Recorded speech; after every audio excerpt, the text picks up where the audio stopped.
All right. Can I reset the timer? Is that possible on here? Oh, there it goes. All right. Hello, everybody. Welcome to my first talk at a security conference, so I'll do my shot later. And welcome to the only thing standing between you and lunch. So hopefully I can inform, entertain, and get you out of here to go eat lunch. So my talk today, I too like to live dangerously. I'm going to talk about leveraging ARP spoofing in penetration tests. Kind of a niche topic, but really I wanted to share some methodologies and some lessons learned around a method, a technique, a methodology that we explored for a little while during penetration testing. So let's get going. There we go. Okay, so first, what this talk is not. Not cutting edge research. Sorry, everybody. It's not new technologies. It's not a 0 day. In fact, I did the calculation. This is a 15,339 day exploit. Not dropping any new tools, and I'm definitely not recommending that you use this on penetration tests. So just to be clear. So what the talk is, we're going to cover a little bit about this ancient protocol that's still in use everywhere. We'll talk about how to use the protocol to get adversary in the middle positioning. And then some examples of what you can do once you are adversary in the middle. And then finally, going to cover some of the lessons learned from implementing this technique in real-world pen tests by performing ARP spoofing. So kind of the genesis of this talk, the inspiration of this talk was sitting around thinking, man, anybody remember ARP spoofing? You know, just one of those things. You realize, yeah, we used to do this a lot. We don't really anymore. Why not? And the answer was, well, ARP spoofing mitigations, they're widely available, probably on by default these days. And that right there is the enemy of the pen tester. The word probably. Making assumptions that then cause you to just not even explore a particular avenue of exploitation. For years, I just ignored ARP spoofing because ARP spoofing mitigations, they're widely available, probably on by default. Well, as we discovered, not really. So, who the heck am I? I got my start hacking when I was a kid, war dialing at 300 baud. If you know what any of that means, then hello, old people. Nice to see you too. I got my professional start in the United States Air Force, and I have been focused solely on offensive security consulting for about the last 14 years. Currently, I am the offensive security team lead at Soteria. We are a cybersecurity consultancy based out of Charleston, South Carolina. We provide managed detection and response, incident response, advisory services. My colleague Doug from our advisory team spoke earlier today. The advisory team does things like risk assessments, governance, risk and compliance. And then there's my team, the offensive security team. If you're not familiar with the term offensive security, this is all the pen testing, red teaming, vulnerability management type activities. So that's what my team does. I'm not really on social media. You can email me if you want, or you can find me on LinkedIn. So that's who the heck I am. What the heck is ARP? I'm bringing back PowerPoint animations. Pretty fancy, right there. It's Address Resolution Protocol. All right, good talk. Thanks, everyone. Okay, let's talk more about that. So ARP was introduced, 15,339 days ago in 1982 by RFC 826. That's a pretty low number in terms of the internet, but that's when it was first defined as a protocol. What it is a layer 3 to layer 2 bridge protocol.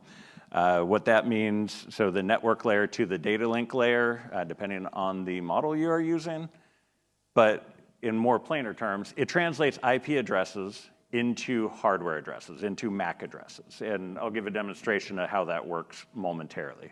A couple other things about it. First thing to note, it only works within a network's broadcast domain or a subnet's broadcast domain. So your traditional /24 network, where you have 254 available IP addresses, if you're in a /24, which is the most common default, then you can spoof potentially up to 254 IP addresses. If you happen to be in a network that has your subnet configured to be a /16, then you can spoof potentially up to 65,534 IP addresses. But it's only within your subnet that you can spoof other machines, or that you can use ARP, I guess, because that's what we're talking about. Important to note, there is no authentication to ARP replies. So a message received is taken as authoritative. And that's what we're going to leverage. And also, modern networking equipment has ARP mitigations available. They go by different names depending on the company. Sometimes it's ARP inspection. Sometimes it's just called ARP mitigations. Very not clear. They don't explicitly say how they are mitigating ARP attacks. But it doesn't matter because it's usually disabled by default. So, what is ARP? We have our two machines here. Machine on the, let's see, your left. The machine on the left wants to find the machine that has the IP address 10.0.0.3. It sends out a broadcast message, hence the broadcast domain, sends out a broadcast message via ARP saying, who is 10.0.0.3? And that system replies and says, I am. Here's my MAC address. And then they can communicate. Then they can communicate on the across the wire, on the data link layer, on the hardware layer, or physical layer. Yes. So when we are an adversary, that process, who is 10.0.0.3, well, we can respond saying we are. Well, when it responds at the same time, that can confuse the original requester, right? So it's really just going to take whichever one it receives first as the, well, that must be who belongs to 10.0.0.3. What we can do as attackers is send gratuitous ARP messages. We don't even have to wait for that request. We can just start sending messages across the network saying, anyone looking for 10.0.0.3, that's me, that's me, that's me, and just keep sending that. And we're just going to preempt any other messages that come in. And so the requesting machine is going to start communicating with us as that IP address instead of its intended actual target. So we send those gratuitous ARP messages, and it's cool with that, sets up our communication. And then we can do the same thing to spoof the other machine. And now we are adversary in the middle. So we're adversary in the middle. Let me just tell you how we have been getting that, what tools we've been leveraging in order to do that. There's quite a few tools out there. I think the original might have been Cain and Abel, if you're familiar with that. There was one called ARP Spoof, kind of obvious what that one does. EtterCap. Then the revision of EtterCap, that was BetterCap, and then the latest BetterCap, which is still called BetterCap. I like to call it BetterCap 2 because it's pretty revised. That's what we're going to focus on is BetterCap 2, or just call it BetterCap. So the first thing to do with BetterCap is to, so I like to create a caplet file. And so that, just a little bit of how BetterCap works. BetterCap is kind of a Swiss Army knife. There's a whole bunch of different functionality in there. You start it up, and then you interact with it to tell it what you want it to do by issuing commands to it, right? I mean, pretty straightforward. It's programmed. We can set up what they call a caplet file that just contains the commands that we're going to issue it once it starts. And it's a way that we don't have to type all of this in. Also, when BetterCap is running, it can be very noisy. And so it can be hard to type because the noise kind of overwrites what you're typing as you're typing it. So to set up a ARP spoof, what we're going to do is first we're going to set what targets. Who do we want to tell everyone else that we are? in this case 10.0.0.3. If you don't set that option, it's going to spoof the entire network. Whether or not that's a bad thing, it's up to your risk tolerance, as we'll discuss later. But if you want to spoof the entire network, just don't specify the target. If you want to spoof full duplex to see the entire communication, you have to specify that, as well as if you want to spoof internal IP addresses, you have to specify that. So those are the three typical settings. There's a couple items that we use to reduce the noise that you see in BetterCap, but not necessary. And then finally, you start the ARP spoofer, start the net sniffer, start the net prober. So that's what we're telling BetterCap to do. So then to actually use that caplet file, what we'll do is we'll run BetterCap. We'll specify which interface to run it on. At the end there, you can see we're specifying the caplet. And then the middle there, that eval set net sniff output test pcap, there's a nifty thing you can do is just all the traffic that BetterCap is seeing, just write it to a pcap file, which is great for further analysis later when you're done ARP spoofing. Okay, so now what? We're adversary in the middle. Awesome. Nice groovy vibes going on there between the systems. Let me give you a couple examples of some of the things where we have found value, interesting things. It's adversary in the middle. And this, honestly, these aren't limited to ARP spoofing. And if you've ever done any of the adversary in the middle attacks, AITM6 or anything like that, you can do these things there too. But this talk is about ARP spoofing. So file interception. I mentioned that PCAP that you capture while you're doing your ARP spoofing. So you open that up, and you may or may not be able to see in the back there, but via the SMB protocol, somebody was transferring a file called passwords.txt, and we can see it being transferred across the wire. Wireshark, this is Wireshark if you're not familiar. Wireshark, a network PCAP analysis tool, conveniently will let us just export any objects that were transferred over SMB. So you can run your ARP spoof for a while, then go back, open that PCAP, and just go export any of the files that were in there. In this case, we could see that password.txt file. This is in our lab, but we have captured credentials that way. Users make poor choices, which is what we are looking to leverage here. They don't think they're making poor choices because in this case, this might be them on their workstation connecting to a file share that only they have access to. They're the only ones authorized to access that particular share. But because we're adversary in the middle, we're seeing that file transfer, and we're grabbing that information. Okay, what else can we can do? We can obtain NTLM version 2 hashes. So in that PCAP, if we see the NTLM SSP auth, that's what the packets are called for NTLM version 2 authentication.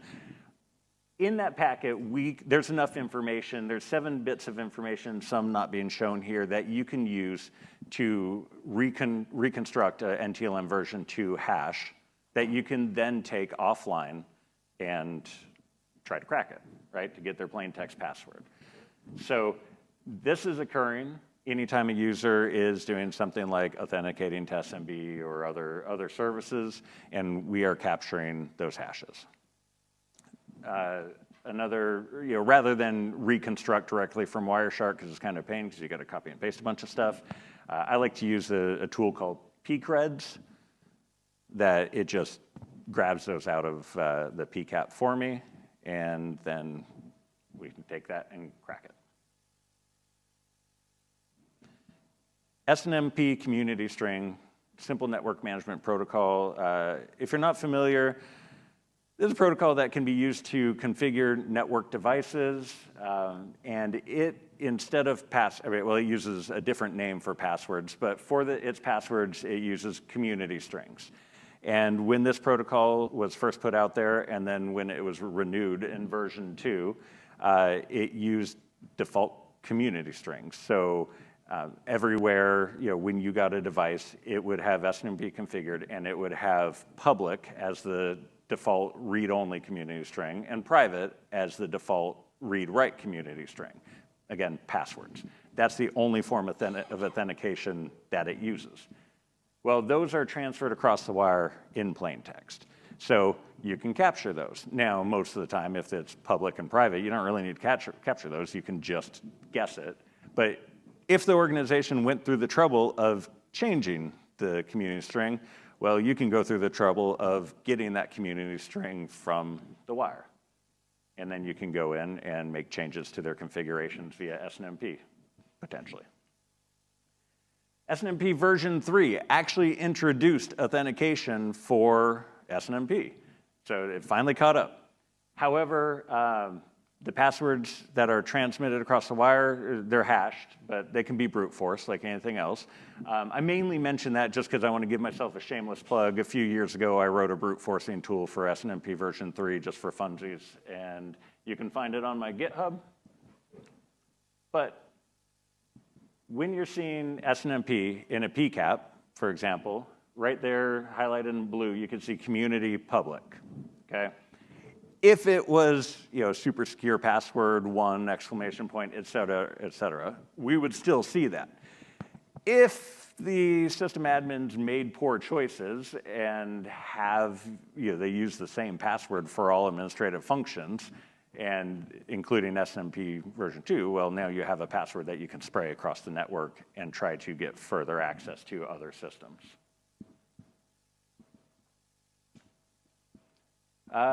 This one's fun, getting Microsoft SQL credentials.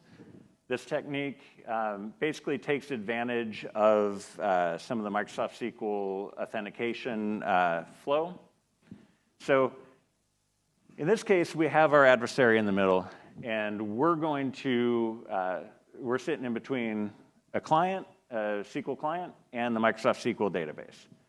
So the SQL client sends a pre-login request to the SQL server, which we intercept. And in this case, it's saying for this communications, encryption is off. The options for that message are encryption off, which means there's no encryption. Encryption on, which means encryption is available, but it's off by default unless you tell me to turn it on. And then there's encryption required, which is I will only talk to you if it is encrypted. So they send the message saying, I want to start a connection with you, encryption's off. We pass that on to the SQL server saying encryption off, no changes. The SQL server response says, well, actually, if you want to talk to me, encryption is required. Great. Well, we don't like that, so we're going to change that, and so that the response is encryption isn't supported. And the client will then say, oh, great, well, here's my credentials. So how we leverage that, at this point, we have our ARP spoofing running, and we are spoofing both ends of the communication. So we put in an IP table rule to route any traffic to the Microsoft SQL port 1433. We'll route it to a Microsoft SQL capture tool that, in this case, we're using the one from Metasploit. And that just sits there as a listener, and it does that whole downgrade process for us. And then as clients try to connect to the server, it'll downgrade the connection and provide us with the credentials. So again, that's a password that we can use, well, first of all, to log into the SQL server, and hopefully they've made poor choices in terms of how they are configuring their user accounts. But then also, that's another password we can use to spray across the network. Okay. The fun part, the really fun part about ARP spoofing is NTLM Relay X. This is a very common tool. NTLM Relay X takes NTLM authentication requests and relays it to targets that you specify, okay? I'm not going to go into the details of that, probably because I'll explain it poorly, and it's not really important for this talk. Just know that we are relaying NTLM authentication requests to other systems of our choice. And I like to configure it so that with NTLM Relay X, as it is relaying those connections to other systems, then we can create a SOCKS listener or a SOCKS connection that we can then use later to interact with that session that it would open to our victim target.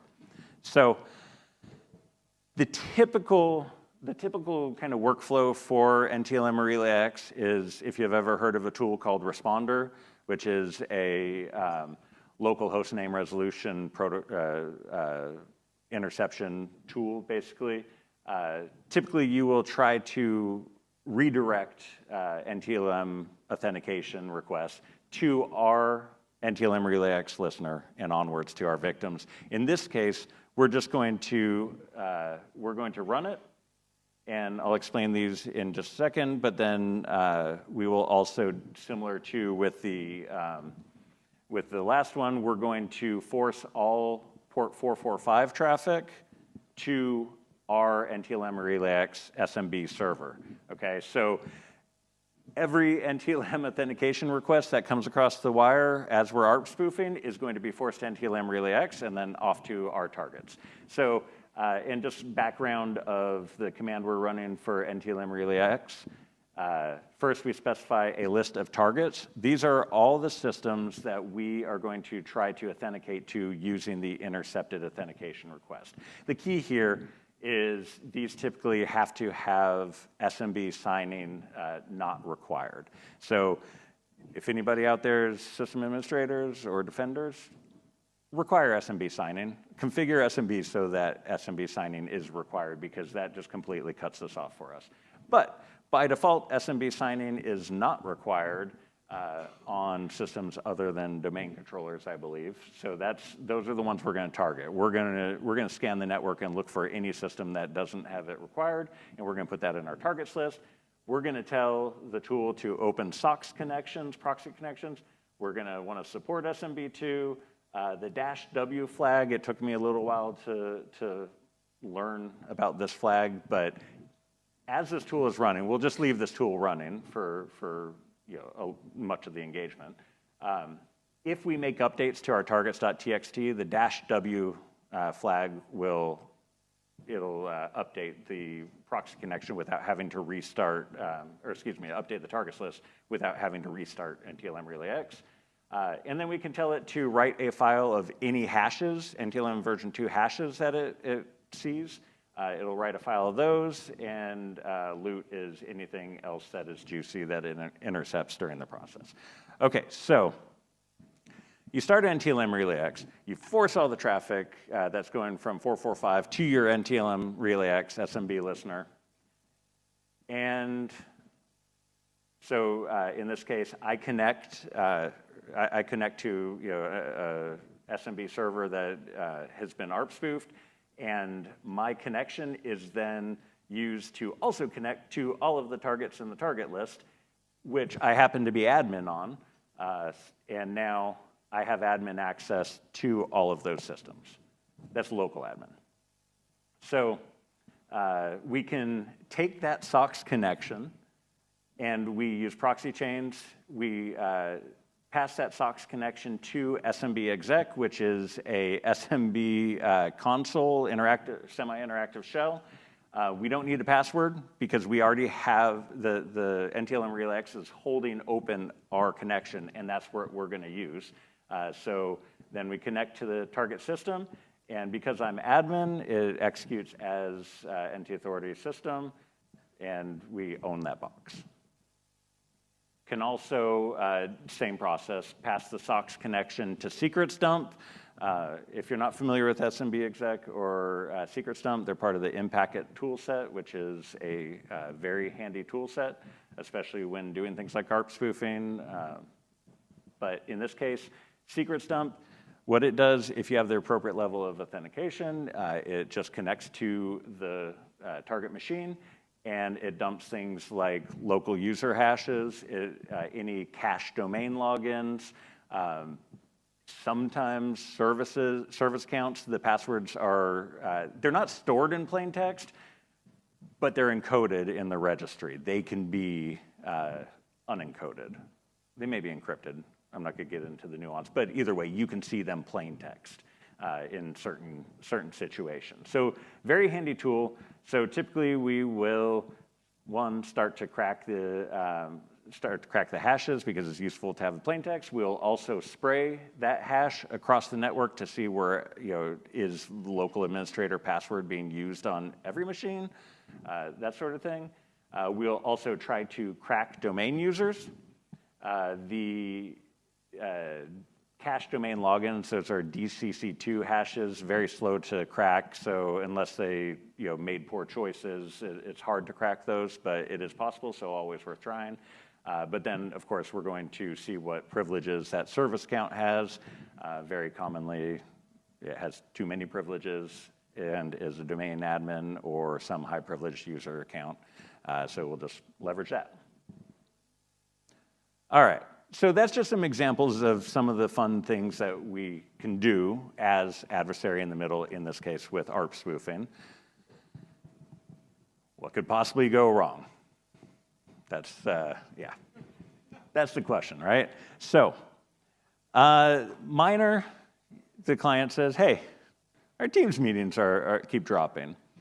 One of the options that you can do with BetterCap is you can start SSL stripping to try to see the traffic that's going across over maybe HTTPS. That does have an impact on Teams meetings, as we found out, and stopped SSL stripping. But that's not too bad. We don't want to. It's not too bad. Or sometimes, hey, we can no longer access any of our VMware-based systems.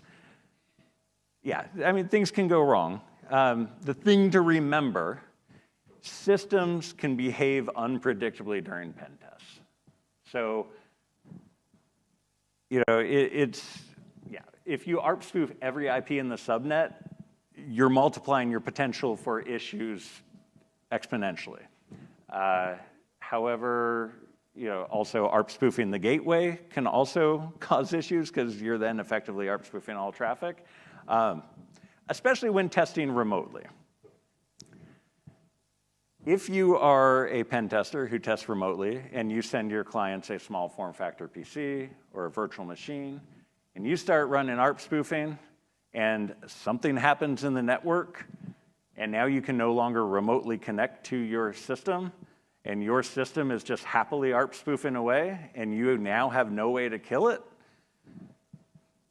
then you have to have that awkward call with the client of, hey, we need you to go unplug our machine. So there can be issues here. Okay, so a couple of the takeaways from our experience leveraging this in real-world pen tests. It's the easy button. So, there's the situations where you're kind of banging your head against the wall. I've been working in this environment for the last week and have gotten nowhere. There's no further footholds or anything like that. We had one of the folks on my team testing a client. The client was locked down, started running ARP spoofing in combination with NTLM RelayX, and managed to get access to quite a few systems, like within seconds of starting that NTLM RelayX. So it is the easy button. That's true for any adversary in the middle positioning. But the easiest of easy buttons is when you are ARP spoofing the entire network. Because you are seeing all the traffic across the network, there's a lot more stuff to choose from. Not always the best choice, though. So I got a little enthusiastic writing this bullet that every engagement where we used it resulted in domain admin. That is not true. Every engagement resulted in some sort of privilege escalation, usually domain admin. 3 out of 20 engagements that we tried this on reported network issues. That's great, 85% success rate, right? That's bad, 15% failure rate. So what kind of network issues, it varied when they happened. We could not predict problematic networks. We could not really figure out why failures were occurring when they occurred, other than ARP is definitely interfering with something critical, right? And so we found that some virtualized networks, if we're on a VM, tolerated ARP spoofing no problem.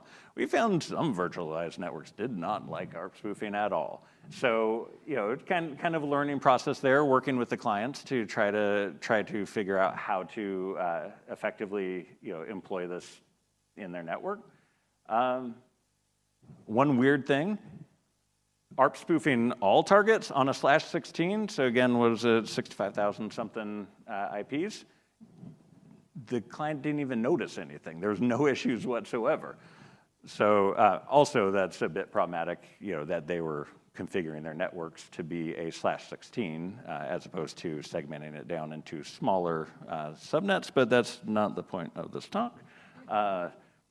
So again, it's felt a little arbitrary sometimes of what was causing issues versus what wasn't in terms of client network configurations. Definitely figured out that ARP spoofing from a physical device was more reliable than from a virtual machine. And here's the rub. This is the problem with ARP spoofing, with adversary in the middle in general. Pen testers want the win, right? We're being paid to win. We want to get domain admin. But we also don't want to take down client networks. I don't want to have the call with the client contact, with the CEO, with anyone from the client side explaining what happened to their network. So then the big question, is it worth the risk? Also get it, it's the big question because the font's, all right, whatever. But is it worth the risk? And that is the question. And that's for you and your clients to decide when trying to figure out if you want to try ARP spoofing.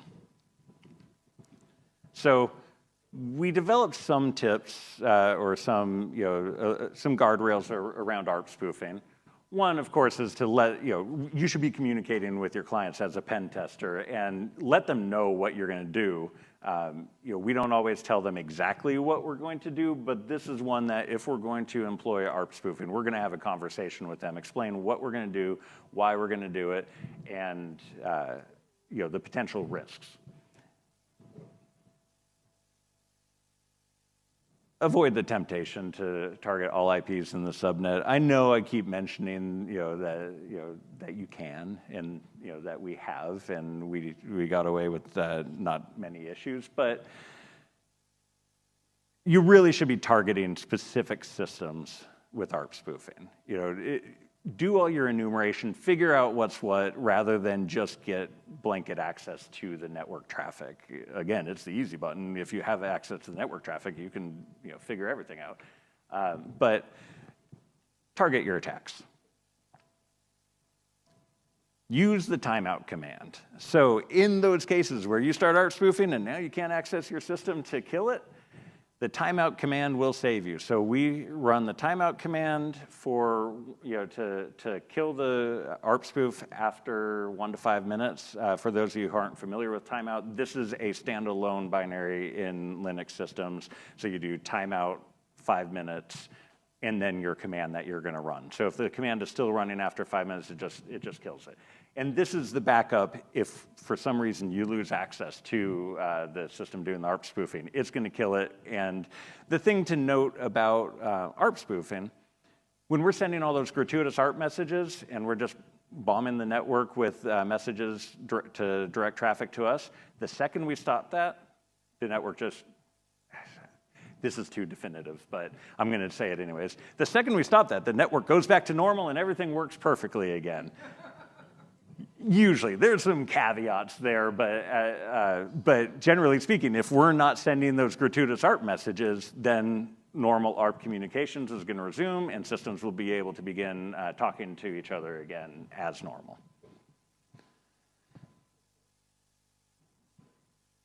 Oh, I keep hitting the laser. All right, well, let's see. So avoid ARP spoofing in virtualized networks. It's really just not worth the risk of doing. And then mitigations.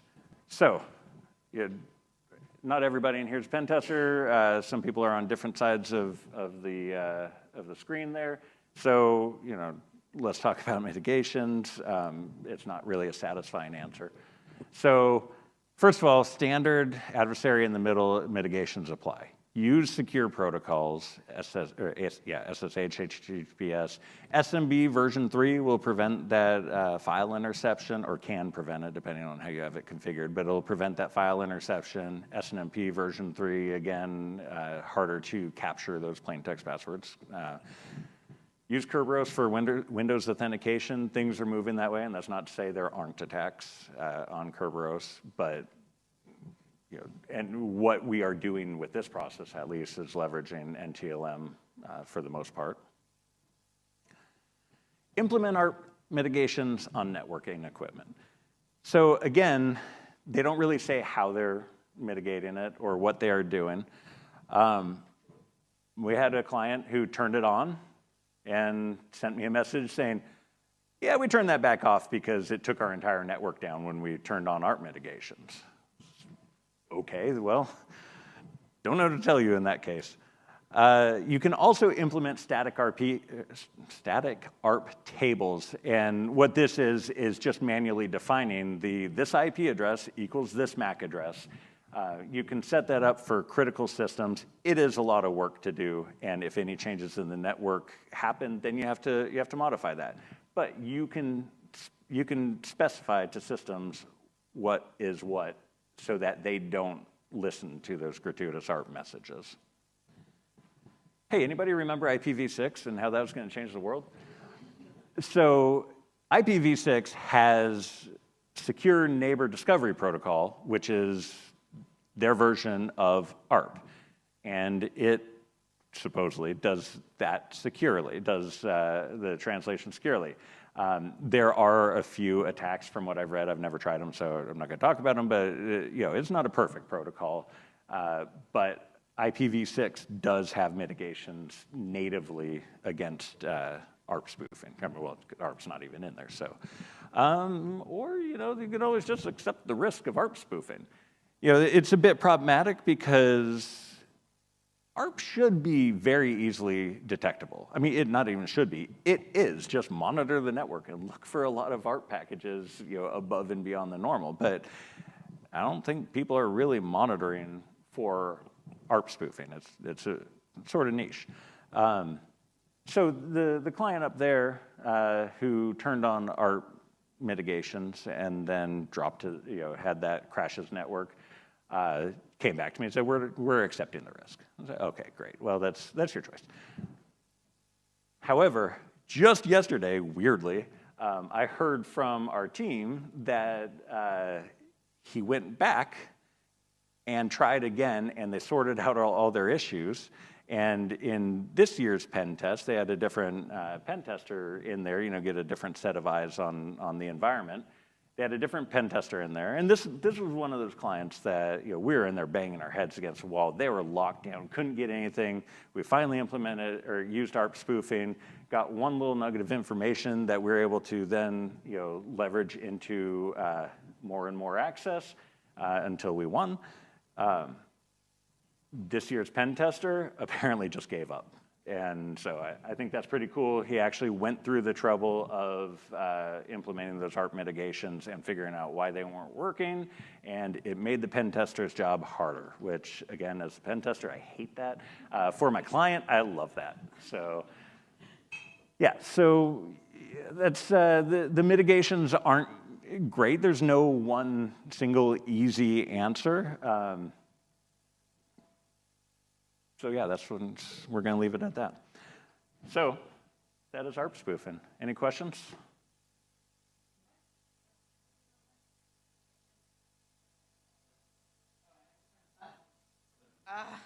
There we go. All right, just a quick question about the MS-SQL downgrade attack. Are you aware of any client-side mitigations for being able to downgrade to encryption not required? Yes. So sorry, I only sort of heard the question, but it's what are the client-side mitigations for the downgrade? Is that? Yeah. So you have to configure the MS-SQL clients to send that encryption required message. So you have to require encryption on both ends of the communication stream. Otherwise, there's just too much leeway in there. So the client has to start the conversation with encryption required. The server has to respond with encryption required, and at that point, you're good to go. If the client goes with the encryption on, which is what I typically see, is that encryption is available but not on, then yeah, it's kind of a misleading setting. So yeah, always require that encryption. I stole 5 minutes from you, Scott. I apologize. I pushed your talk a little bit late. Are there any more questions for Scott before we break for lunch? Yeah, great. All right. You said do not try to spoof the whole network. Try to choose one IP. Right, because it will probably crash the network. Other than crashing the network, which is what hackers want sometimes, they don't mind if the whole thing crashes. What could they try to obtain by running it across the whole network instead of just one IP, other than crashing, which is obvious? Yeah. So when you run it against the whole network, you're seeing all of the network's traffic. But the thing that I forgot to mention, and I apologize, is I mentioned that this, ARP spoofing only works within the broadcast domain, right? But if we're spoofing the gateway, we are seeing all traffic from every asset on that subnet to anything elsewhere, right? So if the domain controller, the file server, or something else is in a different subnet, it's okay, we're still gonna see that traffic. So when you cast a wide net by ARP spoofing the entire network, you're seeing every transaction, or every file upload, download to the SMB server, or every authentication, well, not to the domain controller, but authentications to different services that might be elsewhere. You're just kind of, again, it's a wider net, so increasing your chances of finding something sensitive that you can then leverage for other exploits. Does that answer your question? Yes, thank you so much. Yeah, no problem. And one last question before we break, anyone?